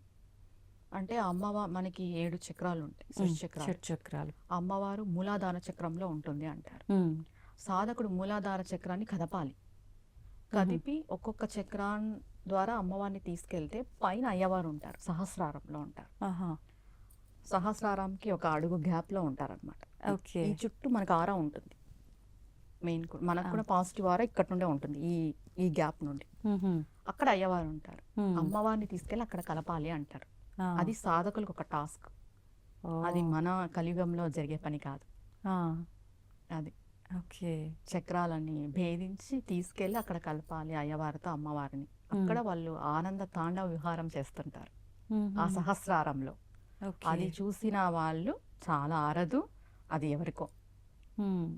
అందరికీ అదృష్టం ఉండదంటారు. ఇంకా అది చూసిన వాళ్ళకి ఈ ప్రపంచంతో పని లేదు, వాళ్ళు ఈ ప్రపంచంలో కూడా ఉండరు నన్ను అడిగితే. అది కానీ నేను ఇది కొత్త విషయం విన్నా నిజంగా మీ ద్వారా. ఇలా స్వామివారిని అమ్మవారిని కలపటము అని, ఇలా ఉంటారు పాములాగా అని చెప్పి. పెనవేసుకొని ఉంటుంది కదా మనకి. అవును, చక్రాలు. చక్రాలు. మూలాధారంలో అమ్మ ఉంటుంది. అంటే ఒక్కొక్క చక్రానికి ఒక్కొక్క అధిదేవతలు ఉన్నారు, కానీ అమ్మవారు కింద ఉంటారు. అమ్మవారిని తీసుకెళ్ళి అయ్యవారితో కలపాలి అంటారు. కొంతమంది శాక్తేయులు ఏమంటారు, అమ్మవారి పైన ఉంటుంది అయ్యవారు కింద ఉంటారు అని ఇలా కూడా చెప్తారు. రెండు రకాలుగా చెప్తారు, కానీ అమ్మవారిని తీసుకెళ్ళి అయ్యవారితో కలపాలనేది మా సాంప్రదాయంలో మేము విన్నది. అంటే ఇప్పుడు మీరు అన్నట్టుగా ఒక్కొక్క సాంప్రదాయంలో ఒక్కొక్క వేరియేషన్ ఇప్పుడు ఉంటుంది. దీంట్లో కూడా శ్రీచక్రంలో కొంతమంది పైన భాగం శివుడిది, కింద భాగం అమ్మవారిది అంటారు. కొంతమంది పైన భాగం అమ్మవారిది, కింద భాగం శివుడిది అంటారు. 4 కోణాలు 5 కోణాలు వస్తాయి. అది డివైడ్ చేస్తారు. 4 కోణాలు శివుడిది అంటారు, 5 కోణాలు అమ్మవారివి అంటారు. కొంతమంది 5 శివుడివి, 4 అమ్మవారివి అంటారు. అలా ఇద్దరు ఒకటే అండి, తేడా ఏం లేదు. వాళ్ళు ఇద్దరు కలిసే ఉంటారు అంతే. వాళ్ళు కలిసి ఉండరు, వీళ్ళు వేరు వాళ్ళు వేరు అనుకోవడం మన భ్రమ అంతే. శ్రీచక్ర ఆరాధన చేస్తున్నామంటే మనం కామేశ్వరులకి చేస్తున్నట్టే అంతే. వాళ్ళిద్దరు కలిసే ఉంటారు అక్కడ బిందువులో. ఓకే. అంటే ఇప్పుడు ఈ శ్రీచక్ర ఆరాధన చేస్తే ఇంకా ఇంతమంది దేవతలని, అంటే ఆవరణలో ఉన్న ప్రతి దేవతలని, అల్టిమేట్ ఎవరో వాళ్ళని, ఆ శక్తిని ఆరాధించినట్టేనా కంప్లీట్గా శ్రీచక్ర ఆరాధన చేస్తే? మరి ఈ శ్రీచక్ర ఆరాధన గురించి కూడా ఇప్పుడు రకరకాలుగా వింటున్నాం కదండి. ఇంట్లో పెట్టుకోకూడదు అని, పెట్టుకున్నారు అంటే ఖచ్చితంగా అది ఉపాసన పరులు మాత్రమే పెట్టుకోవాలి అని రకరకాలుగా. అసలు ఏంటి దాని గురించి కూడా? అంటే మనకి శ్రీచక్రంలో మేరు ప్రస్థం, భ్రూ ప్రస్థం అని వింటాం, ఐడియా ఉంటుంది. అవును అవును. భూ ప్రస్థానం, మేరు ప్రస్థానం అని పెట్టుకున్న తర్వాత మనం ఒకసారి పూజ మొదలు పెట్టిన తర్వాత ఖచ్చితంగా పూజ చేస్తూనే ఉండాలి. ఓకే. వదలకూడదు. కుంకుమార్చన చేసిన తర్వాత కుంకుమార్చన చేస్తూనే ఉండాలి. తర్వాత కుంకుమార్చన తగ్గట్టుగా మనం నైవేద్యం పెడుతూనే ఉండాలి. భూ ప్రస్థానం ఆల్మోస్ట్ పెట్టుకోవచ్చండి, కొంచెం నియమనిష్టలు ఉండేవాళ్ళు యంత్ర రూపంలో ఉండేది, శ్రీ యంత్రాన్ని పెట్టుకోవచ్చు. మేరు ప్రస్థానం పెట్టుకున్నప్పుడు దానికి మళ్ళీ పద్ధతి నియమనిష్టలు వేరైపోతాయి, మడి అంతా ఉంటుంది దానికి. మేరు ప్రస్థానం పెట్టుకోవద్దనే చెప్తా నేను. ఓకే. చెయ్యగలిగే ఓపిక, నియమనిష్టలు పాటించే ఇది విధి విధానాలు ఉంటేనే చేయండి, లేదు అంటే వద్దు, దాని జోలికి వెళ్ళొద్దు. అంటే ఒకవేళ అంటే వితండవాదం మూర్ఖం అని కాదు, కానీ ఎందుకని? ఇప్పుడు నేను ఇందాక చెప్పాను కదా, ట్రాన్స్ఫార్మర్ తెచ్చి ఇంట్లో పెట్టుకున్నట్టు ఉంటుంది. ఓకే. ఇప్పుడు నార్మల్గా మీరు స్విచ్ చేసి లైట్స్ వెలిగేది వేరు, డైరెక్ట్ ట్రాన్స్ఫార్మర్ తెచ్చి స్విచ్ చేస్తే పేలిపోతుంది. అలా ఆ శక్తిని మనం భరించలేము. ఓకే. ఇప్పుడు అంటే కొన్ని సందర్భాల్లో మనం అనుకొని తెచ్చుకోకపోయినా ఎవరి ద్వారానో మన ఇంటికి వచ్చిందే అనుకోండి, అటువంటి పరిస్థితుల్లో ఏం చేయొచ్చు? పెట్టేసి నార్మల్గా పూజ కోసం కాకుండా ఒక్కసారి మీరు పూజ మొదలు పెట్టినారంటే ఖచ్చితంగా చేయాలి. మొదలు పెట్టలేదా పక్కన ఉండి ఏం ప్రాబ్లం లేదు. ఓకే. దానికి ప్రాణ ప్రతిష్ఠ ప్రాసెస్ అంతా ఉంటుందండి, ఏదో తెచ్చి పెట్టుకున్నామంటే ఏం అవ్వదు. ప్రాణ ప్రతిష్ఠ, హోమము అంతా ఉంటుంది. అలా చేసుకొని మనం పెట్టుకున్నప్పుడు ఖచ్చితంగా నియమ నిష్టలు పాటించాలి. ఓకే. అంటే మనం ఇప్పుడు షోడశ ఉపచారాలతో పూజ కానీ, మీరు చెప్పినట్టుగా కుంకుమార్చన చేయటము, ప్రత్యేకించి దానికోసం విశేషంగా పూజ మందిరంలో పెట్టి చేస్తేనేనా, లేదంటే నార్మల్గా చిత్రపటాలతో పాటు పెట్టి ఒక కుంకుమ పెట్టి చేసినా కూడా ప్రాణప్రతిష్ఠ జరిగిపోయినట్టేనా? కాదు కాదు. ఖచ్చితంగా ప్రాణప్రతిష్ఠ చేసి హోమాధికాలు అన్నీ చేసుకున్న తర్వాతే ప్రాణప్రతిష్ఠ జరిగినట్టు. ఓకే. దానికి ప్రాసెస్ ఉంటుంది సపరేట్గా. నార్మల్గా మనం తెచ్చి పెట్టుకొని పూజ చేస్తున్నాము అంటే ఓకే, అది నమ్మకం అంతే. ఓకే. కానీ అది ప్రాణప్రతిష్ఠతో కూడుకున్నదైతే కాదు. ఇప్పుడు ఇన్ కేస్ ఒకవేళ ఇలా జరిగింది, అది ఇంటికి రావటము తెలియకుండా పూజా మందిరంలో పెట్టేసి నిత్యము దీపారాధన చేసినట్టుగానే చేస్తున్నాం, కానీ ఏ అర్చనలు, అభిషేకాలు, నైవేద్యాలు ఏమి చేయట్లేదు, అది ఇప్పుడు అర్చన చేయకూడదు. కుంకుమార్చన ప్రాసెస్ మనం మొదలుపెట్టి సపరేట్గా శ్రీయంత్రానికి పూజా ప్రాసెస్ చేసాము అంటే అది ఖచ్చితంగా కంటిన్యూగా చేయాలి. ఓకే. నార్మల్గా మనం తెచ్చి పెట్టుకున్నాం, మనకి ఏం తెలియదు, అది అలా ఉంది, ఓకే ఒక బొట్టు పెట్టేస్తున్నాం, దండం పెట్టుకుంటున్నాం, ఓకే ఏం ప్రాబ్లం లేదు. ఓకే. మనం సపరేట్గా మెయిన్ మేరు ప్రస్తారం పెట్టుకున్న వాళ్ళైతే ఖచ్చితంగా నియమనిష్టలు పాటించాలి. ఎటువంటి నియమాలండి? కంప్లీట్గా నాన్ వెజ్ అవాయిడ్ చేయాలి. తర్వాత మడి ఉంటుంది. సపరేట్గా నైవేద్యం ఉంటుంది. మనం ఎంత కుంకుమార్చన చేస్తే అంత నైవేద్యం పెట్టాలి. క్వాంటిటీనా? ఓ, మనం ఇంత కుంకుమ వేస్తే ఇంత అన్న సమర్పణ చేయాలి, ఇంత కుంకుమ వేస్తే ఇంత అన్న సమర్పణ చేయాలి. ఖచ్చితంగా మనం కుంకుమార్చన ఇంట్లో చేస్తున్నాము అని అంటే అన్న సమర్పణ జరుగుతూనే ఉండాలి. మన ఇంట్లో ఎవరో ఒకరికి మనం అన్నం పెడుతూనే ఉండాలి, అన్నం మన ఇంటి నుండి వెళ్తూనే ఉండాలి. అలా దీనికన్నా పెట్టుకోకపోవడమే మేలేమో కదండి. అది చెప్తున్నాను, మనం చెయ్యగలము అని గట్టి సంకల్పం ఉంటేనే పెట్టుకోవాలి. ఒకవేళ ఇలా పెట్టుకున్నారు అంటే అన్ని యథావిధిగా చేయాల్సినవన్నీ చేస్తున్నారు, అనుకోకుండా ఏమైనా ఆటంకాలు అంటే ఇప్పుడు సూతకాలు ఉంటూ ఉంటాయి. అటువంటి టైంలో మరి చేయాల్సిన విధానాలు చేయకూడదు కదా, అప్పుడు ఏం చేయాలి? పెట్టేసేయాలి, ఇంట్లోనే నీళ్ళలో పెట్టేయమంటారు. చలవ, ఎందుకంటే శక్తి అక్కడ చాలా శక్తి ఉంటుంది. ఆ శక్తిని అలా ఒట్టిగా వదిలేయకూడదు కదా, వాటర్లో పెట్టాలి. అలా సూతకం అలా ఉన్నప్పుడు మళ్ళీ మనం సంప్రోక్షణ పుణ్యవాహనం అన్ని చేసుకొని మళ్ళీ మనం చేసుకోవచ్చు యథావిధిగా, అంత నార్మల్ అయిపోయినాక. ఓకే. ఒకవేళ అంటే ఇప్పుడు నార్మల్గా ఇదంతా కాదు, పెట్టాము పూజ చేస్తున్నాము, అలాంటప్పుడు మీరు అన్నట్టుగా ఆ పవర్ని తట్టుకోలేము అని అన్నారు కదా, దానివల్ల ఎలాంటి ఇబ్బందులు కలుగుతాయి? చికాకులు ఎక్కువ ఉంటాయి ఇంట్లో మెయిన్గా. ఓకే. అది మనం అబ్జర్వ్ చేసుకోవాలి. అంటే ఇది చేస్తున్న తర్వాత మనం ఎలా ఉన్నాము, ఇది చేసిన వచ్చిన తర్వాత ముందు ఎలా ఉన్నాము అనేది మనం బాగా గ్రహించుకోవాలి. ఓకే. ఏదైనా ఒక పని చేసినప్పుడు ముందు వెనక అనేది ఒకటి ఉంటది కదా, అలా దాన్ని బట్టి మనకు అర్థమైపోతుంది. అంటే నేను పెట్టుకోవడం తప్పు అనను, నియమాలన్నీ పాటిస్తేనే పెట్టుకోవాలి. మన సంకల్పం గట్టిగా ఉండాలి, నేను చేసుకోగలను అనేది ఉంటేనే పెట్టుకోవాలి. పెట్టుకొని ఊరికే లేనిపోని హైరాణ పడిపోయి మళ్ళీ ఇబ్బందులు పడిపోయి అదేదో వచ్చింది ఇలా అయింది, ఇదేదో జరిగింది ఇలా, అలా ఉండకూడదు. ఏది వచ్చినా ఏది కాదు, కానీ మనం ఆ శక్తిని భరించే కెపాసిటీ ఇంటికి ఉండదు. దేవాలయాలు వేరు, దేవాలయంలో పూజ అర్చన నైవేద్యం విధి విధానాలు పూర్తిగా వేరు, మన ఇండ్లు వేరు కదా. అవును. అలా మనం ఎంత మాత్రం ఇంట్లో చేసుకోగలగాలో అంత మాత్రమే చేసుకోవాలి. ఓకే. అది లేదు మేము మడితో చేసుకుంటాం, మేము బాగా నియమంగా చేసుకోవచ్చు. ఇప్పుడు ఒకవేళ ఇంట్లో ఎక్కువగా పూజలు అంటే ఇంట్రెస్ట్ చూపించేది ఆడవాళ్ళే. ఆడవాళ్ళు ఒకవేళ ఇలా శ్రీచక్రం తెచ్చి పెట్టుకున్నారు, పూజ చేస్తున్నారు అని అంటే మీరు చెప్పిన నియమాల్లో మాంసాహార నిషేధం ఖచ్చితంగా ఉంది. భూప్రస్తారం పెట్టుకున్నా కూడా మాంసాహారం వదిలేయాలి. వీరొక్కరేనా, ఇంటిల్లిపాది కూడా చేసేవాళ్ళు? ఇంటిల్లిపాదికి ఏం లేదు, చేసుకుంటామని ఇంట్రెస్ట్ ఉన్న వాళ్ళు వదిలేసేయాలి. ఓకే. చాలా మంది ఇప్పుడు చేస్తూ కూడా తీసుకుంటున్నారు. అవును, వదిలేస్తే మంచిది. మనం చేస్తాం కదా, అంటే శ్రీచక్రం అంటే అది ఆషామాషి విషయం కాదు. ఇప్పుడు చాలా మంది లైట్ తీసుకుంటున్నారు, కానీ మొత్తం బ్రహ్మాండం అంతా అందులో ఉంది. 64 పరివార దేవతలు, అమ్మవారు అయ్యవారు, మళ్ళీ వాళ్ళకి సంబంధించిన దేవతలు, ఒక్కొక్క దేవత ఉంటుంది కదా. మనం అనిమ సిద్ధి, గరిమ సిద్ధి, మహిమ సిద్ధి అని మాట, ఒక్కొక్క సిద్ధికి మళ్ళీ వాళ్ళ పరివార దేవతలు, ఇలా చాలా 364 కోణాల శక్తి దేవతలు ఉంటారు దాంట్లో. ఇప్పుడు వీళ్ళందరినీ స్మరించాల్సి ఉంటుందా పూజ చేస్తున్నప్పుడు? ఏం లేదు. ఓకే. మామూలుగా శ్రీమాత్రే నమః చేసుకుంటాం, శ్రీమాత్రే నమః అనుకుని కుంకుమార్చన చేసుకోవచ్చు. అనుష్ఠానం ఉంటుంది కొంతమందికి, ఉపదేశమైన వాళ్ళకి అనుష్ఠానం పూజ చేసుకుంటారు. చేసిన జపము పూజ అంతా శ్రీయంత్రంలోకే సమర్పిస్తారు. అలా అంటే ఇంత చేసుకుంటూ వెళ్ళాలి అని అంటే కుటుంబము ఈ బంధాల్లో ఉన్న వాళ్ళకి చాలా వరకు అంత ప్రయారిటీ పెట్టలేరేమో కదండి. అందరికీ సాధ్యపడదు, అందుకే నేను చెప్తాను కదా, అదే అంటే అమ్మవారు నియమించుకొని ఉంటుంది కొందరిని అనేసి. అవును, అలా చేసుకోవాలి అని ఇంట్రెస్ట్ ఉండి, ఫస్ట్ మనలో ఇంట్రెస్ట్ ఉంది అంటే అమ్మవారు తీసుకెళ్తుందండి ముందుకి. ముందు ఆ థాట్ మొదలవ్వాలి, అది మొదలవ్వాలి మనలో. మనం ఏదైనా చేయాలి అనేది మొదలవుతే ఖచ్చితంగా తీసుకెళ్తుంది. ఇప్పుడు ఒకప్పటి కాలంలో అయితే అండి మామూలుగా ఈ స్పిరిచువాలిటీకి దగ్గరగా ఉన్నారు అని అంటే వాళ్ళు ఫ్యామిలీ లైఫ్కి దూరంగా ఉండేవాళ్ళు ఖచ్చితంగా, అది మగవారైనా ఆడవారైనా. ఇప్పుడు చూస్తున్నాము అంటే అన్ని పూజలు హోమాలు అన్నీ చేస్తున్నారు, వాళ్ళ ఫ్యామిలీ లైఫ్లో కూడా ఉంటున్నారు. నిజంగా అలా ఉండొచ్చు అంటారా? ఎవరు ఉండకూడదు, ఎవరు ఉండొచ్చు?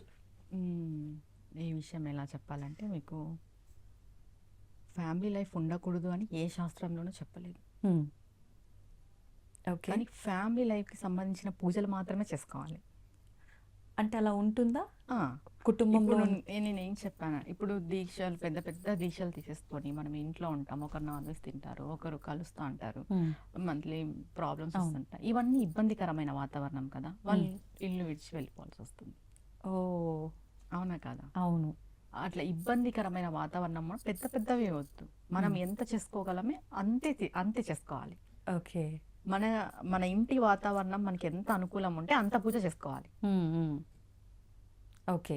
ఇప్పుడు చాలా మంది ఇంట్లోనే చండీ హోమాలు అవును. ఇవన్నీ కూడా నేను చూస్తున్నాం. చూస్తున్నాం. ఇప్పుడు అవును. మనకు అనుకూలం లేనప్పుడు చేయకూడదు. పూర్వం అయితే వెళ్ళిపోయేవారు, ఇప్పుడు అలా లేదు. లేదు. అందుకే మనకు తగ్గట్టుగా మనం చేసుకోవాలి. ఇప్పుడు మంత్ర దీక్ష దీనికంతా ఏం సంబంధం లేదు. ఓకే. ఇప్పుడు మనం మంత్రం తీసుకున్నా కూడా ఫ్యామిలీ లైఫ్తో ఉండొచ్చు, ఉండకూడదు అనేది అయితే ఏం లేదు. మనం పూజ అనుష్ఠానం అన్ని చేసుకోవచ్చు, ఓకే. ఫ్యామిలీ లైఫ్తో ఉండొచ్చు. కానీ దీనికి మించి మనం పోయినప్పుడు ఉండకూడదు. అలా ఇదంతా కూడా అంటే ముందే మనం దీక్ష తీసుకునేటప్పుడే గురువులతో మాట్లాడి డిసైడ్ చేసుకోవాల్సి ఉంటుందా, లేదంటే ఎలా చూస్ చేసుకుంటారు ఇదంతా? ఈ కాలంలో అయితే గురువులు కూడా ఎలా అయిపోయినారంటే మీకు నచ్చినట్టుగా మీరు ఉండండి అని చెప్తున్నారు, ఆహా. మంత్ర దీక్షలు ఇచ్చేసి. కానీ మనం ఒక గురువుతో దీక్ష తీసుకున్నాం, మంత్రోపదేశం మనకు జరిగింది అంటే ఖచ్చితంగా నాన్ వెజ్ మానేసేయాలండి, షూర్గా. ఓకే. అది హింస కింద వస్తుంది.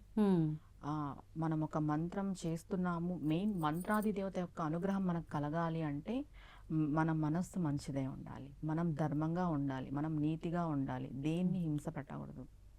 అలా అయితేనే మన మంత్రాది దేవత మనకు అనుగ్రహిస్తుంది. నువ్వు మంత్రం చేసి వచ్చి ఒకరిని నువ్వు దూషించినా కూడా మంత్రాది దేవత అనుగ్రహించదు, మనం చేసిన మంత్ర జపం అంతా వాళ్ళకి వెళ్ళిపోతుంది, ఫలితం అంతా. అలా ఏది మాట్లాడినా ఆచితూచి మాట్లాడాలి. అంటే ఒకటే, మనం ఏం చేసినా భగవతికి సమర్పిస్తున్నాము, ఇది భగవతికి చెందుతుంది అనే ధ్యాసలో ఉండి మాట్లాడితే కరెక్ట్గానే మాట్లాడతాం. అలా. ఓకే. ఇప్పుడు మీరు చెప్పిన ఈ ఆహారం విషయానికి వస్తే అండి, శాకాహారము మాంసాహారము అంటే తినకూడనిది అయితే అసలు సృష్టిలో ఉండేదే కాదు అంటారు చాలామంది. మరికొంతమంది అంటారు అప్పట్లో రాముడు కూడా మాంసాహారం తిన్నాడు అంటారు. అంటే వాస్తవాలు మనకు తెలియదు కానీ రకరకాలుగా మాట్లాడేవారు ఉంటారు. తిన్నారు రాముడు అంటారు, కొన్ని బుక్స్ లో తినలేదు అంటారు అనేది విన్నాం. మనం పెద్ద పెద్ద ప్రవచనకర్తలతో కూడా తినలేదు అనేదే విన్నాం. రాముడు తినలేదు అన్నది విన్నాము ప్రవచనకర్తల నోటి వెంట కూడా. ఇప్పుడు తిన్నారు అనేది నమ్మాలా, తినలేదు అనేది నమ్మాలా? అదే కదా, అందరికీ అర్థం కాని ఒక కన్ఫ్యూజన్ క్రియేట్ అవుతుంది. మళ్ళీ ఆయన వనవాసం వెళ్ళారు, ఆయన పరిస్థితి ఏంటి? ఏదో చిన్న కుటీరం దొరికింది, తినాలి, తప్పదు. ధర్మం అనేది ఎల్లవేళలా మారుతూ ఉంటుంది. ధర్మం అంటే ఇది ఇలానే అనేది ఏమి ఉండదు. నువ్వు ఏ ప్లేస్లో ఉన్నావు, నువ్వు ఏ సిచ్యువేషన్లో ఉన్నావు, నీ పరిస్థితి ఏంటి, దాన్ని బట్టి ధర్మం మారుతుంది. రాముడి ధర్మం ఏంటి? అడవిలో ఉన్నారు, అవును, చిన్న కుటీరంలో ఉన్నారు, దొరికింది తినాల్సిందే, అదే ధర్మం. సీతను తీసుకెళ్లి పస్తు పెట్టలేరు కదా. అవును. అవునా కదా? అవునవును. అది ధర్మం. అప్పటికి ఒకవేళ ఆయన తిన్నా తినకపోయినా ఆయన ధర్మం ఆయన చేశారు అక్కడ. ఆ పరిస్థితుల్లో ఏది ఎలా చేస్తే ధర్మమో అది ఆయన పాటించారు అనుకోవచ్చు. కొన్ని బుక్స్ లో మనం చదివాం, అసలు ఏకభుక్తంతోనే ఆయన సంధ్యావందనంలోనే ఎక్కువ టైం ఉండేవారు రాముల వారు, ఎక్కువ మంత్రం చేస్తూ జపం చేస్తూ అనేది కూడా కొన్ని బుక్స్ లో విన్నాం, ప్రవచనకర్తల నోటి వెంట కూడా విన్నాం. అవునవును. అసలు సంధ్యావందనం మిస్ అవ్వలేదు రాముడు అనేసి. అవును, ఎటువంటి పరిస్థితుల్లో కూడా నెగ్లెక్ట్ చేయలేదు, మిస్ అవ్వలేదు సంధ్యావందనం అనేది. అవును, ఇది మాత్రం ఎవరు గ్రహించరు. మంచి తొందరగా ఎక్కదు అంతే కదండి. అదే. మరి ఇప్పుడు అంటే నేను ఈ మధ్య కాలంలో విన్నాను, కొన్ని క్షేత్రాల్లో కూడా ఇప్పుడు సంగతి తెలియదు కానీ మాంసాహార నివేదన స్వామివారికి అంటే మనం ఇప్పుడు శ్రీశైల క్షేత్రంలో కూడా ఒకప్పుడు అక్కడ బలులు ఉండేవి అని చెప్పి, జంతు బలులు అక్కడ నివేదన చేసేవారు అని చెప్పి, రాను అంటే ప్రభుత్వాలు ఇవన్నీ మారుతున్నా కొద్దీ మారిపోయింది కానీ ముందైతే అలా ఉంది, అంటే శాస్త్రంలో ఉంది కాబట్టి అది అలా జరిగింది అని చెప్పి. అంటే నేను ఈ విషయం ఎలా ప్రాంతీయం బట్టి అండి, నేను ఇది ఎలా చెప్తానంటే, ఇప్పుడు మన ప్రాంతీయం ఏంటి, ఇప్పుడు మేము ఆంధ్ర, మీరు తెలంగాణ, మీ ప్రాంతంలో ఏ నియమాలు అయితే ఉంటాయో వాటిని ఫాలో అవ్వండి. ఓకే. ఇప్పుడు పక్కన నార్త్ ఇండియా సైడ్ కొన్ని జరుగుతాయి, అవి మీకు ఫాలో అవ్వగలము, మేము చేసుకోగలము అంటేనే మనం ఫాలో అవ్వాలి. ప్రాంతీయం బట్టి నియమాలు ఉన్నాయి. ఇప్పుడు బలులు అంటే కొన్ని చోట్ల జరుగుతున్నాయి, అది వాళ్ళ నియమాలు బట్టి, ప్రాంతీయ నియమాలు బట్టి జరుగుతున్నాయి. వాటిని మనం ఏం అనేక కూడా లేదు. అంటే మా ప్రాంతంలో ఇది చేస్తేనే ఇది మంచి అనే ఒక ధోరణిలో వాళ్ళు ఉండిపోయినారు. బట్ జంతు బలులు అయితే కరెక్ట్ అయితే కాదు, ఇదైతే చెప్పగలం. ఓకే. అంటే ఎక్కడ అమ్మవారైతే ఎక్కడ నాకు జంతువుని బలి ఇవ్వండి ఎక్కడ అడగలేదు. ఓకే. అది ఎక్కడ మీరు ఎన్ని బుక్స్లో అన్నా చూడండి, అంటే కథలు రాసిన వాళ్ళు కాదు, నార్మల్గా శాస్త్రం ప్రకారం అయితే ఎక్కడ అమ్మవారు మాకు జంతువుని బలి అంటే ఎక్కడ అడగలేదు. అంటే మీరు అన్నట్టుగా ఇంకా ఆ ప్రాంతంలో వారు తీసుకునే ఆహార విధానాలను బట్టి అలా మేము ఏది తింటున్నామో అది పెట్టుకుంటాము అనేది నుండి వస్తున్న ఆచారాలు దాన్ని బట్టి. ఓకే. కానీ నిజంగా ఎవరు ఏ రకంగా ఏం పెట్టినా కూడా అమ్మవారు స్వీకరిస్తూనే ఉన్నారు. నిజంగా మనం ఎన్నెన్నో ఉదాహరణలు చూసాం దానికి ఇప్పటి వరకు కూడా కదండి. మీరు మంచినీళ్ళు పెట్టిన అమ్మవారు స్వీకరిస్తుంది, పంచభక్ష ప్రమాణాలు పెట్టినా స్వీకరిస్తుంది. అవును, అంతే. అయితే ఇప్పుడు ఈ అమ్మవారి విషయము, స్వామి విషయము ఇవన్నీ పక్కన పెడితే ఇదంతా మాకేం చేత కాదండి, ఎవరిని సొంతంగా మేము పట్టుకోవాలన్నా కూడా నియమాలు పాటించాలంటున్నారు, మంత్రం అంటున్నారు, ఏదేదో నామాలు అంటున్నారు. ఇవన్నీ కాదు, మేము ఓన్లీ నిత్యం దీపారాధన చేసుకుంటాము, మరి మేము సుఖ సంతోషాలతో ఉంటామా అనుకునే వారికి ఏం చెప్తారు? మంచి విషయం అండి. మాకు ఏది అవ్వదు, మేము ఏమీ చేసుకోలేము, ఈవెందో దీపం కూడా పెట్టుకోలేము. మా నిత్య జీవితం అంత బిజీగా ఉంది. ఏదో ఒక శ్లోకాన్ని, మీరు ట్రావెల్ చేస్తూ ఉంటారు, ఒక శ్లోకాన్ని పట్టుకోండి. కార్లో వెళ్ళవైతే ఒక శ్లోకాన్ని, బైక్లో వెళ్ళవైతే ఒక నామం, ఒక్క నామమే, ఒక్క నామం పట్టుకొని మీరు ముందుకెళ్ళండి. స్నానం చేసుకోండి, నిత్యం అర్లీగా లేవండి, దండం పెట్టుకోండి. దండం పెట్టుకున్నా పెట్టుకోకపోయినా పర్వాలేదు, మీ మనసులో మీరు భగవంతుడా అనుకుంటే చాలు. ఒక్క నామం పట్టుకొని మీరు ముందుకెళ్తే ఆటోమేటిక్గా సుఖ సంతోషాలతో ఉంటారు. ఎవరైనా సరే, ఎవరికి తోచిన నామం, మెయిన్ మన మనసు మంచిగా ఉండాలి. నేను అదే ఎప్పుడు చెప్తాను ఎవరికైనా, నేను అందరికి చెప్పేది ఒకటే, మన మనసు మంచిగా ఉండాలి, మనం ధర్మంగా ఉండాలి, నీతి నిజాయితీగా ఉండాలి, ఆటోమేటిక్గా భగవంతుడే మన కోసం దిగొస్తారు. ఒక నామం పట్టుకోవాలి. ఇది కలియుగం కాబట్టి భగవాన్ నామస్మరణ చాలా అవసరం. హలో వెంకటనాయక కలియుగం అంటాం మనం. అవును, అది కలియుగ ప్రత్యక్ష దైవంగా భావిస్తూ ఉంటాము. ఏదో ఒక నామం, భగవాన్ నామం స్మరణ ఖచ్చితంగా ఉండాలి. నిత్యం మనం ఏం పని చేస్తున్నా కూడా విడవకుండా భగవాన్ నామస్మరణ చేసుకుంటూ పోతే ఖచ్చితంగా మనం సుఖ సంతోషాలతో ఉంటాం. ఓకే. ఆటోమేటిక్గా ఆ నామస్మరణనే మనల్ని మార్చేస్తుంది, ఖచ్చితంగా మార్పు జీవితాన్ని చాలా మార్పు తీసుకొస్తుంది. ఓకే, ధన్యవాదాలు. శ్రీమాత్రే నమః. And don't forget to subscribe to iDream. And for more videos, please subscribe to iDream. Please subscribe to iDream. Please subscribe iDream. And please subscribe to iDream. For more videos, subscribe to iDream. please like, share and subscribe to the channel. Congratulations, iDream. Subscribe to iDream. Subscribe to iDream. So subscribe to iDream Media. iDream ki iDream team andarki huge congratulations. Please subscribe iDream Media. Please subscribe to iDream. Subscribe iDream. Please subscribe to iDream. iDream అంటే నా కళల ఛానల్ను subscribe చేసుకున్న నోరు తిరుగుతలేదు, మీరైతే గంట గుర్తు కొట్టండి. For more such videos, please subscribe to iDream. Subscribe to iDream. Please subscribe to iDream. Please subscribe iDream Media. Please do subscribe to iDream. Please subscribe to iDream Media. For best entertainment and information, please subscribe iDream.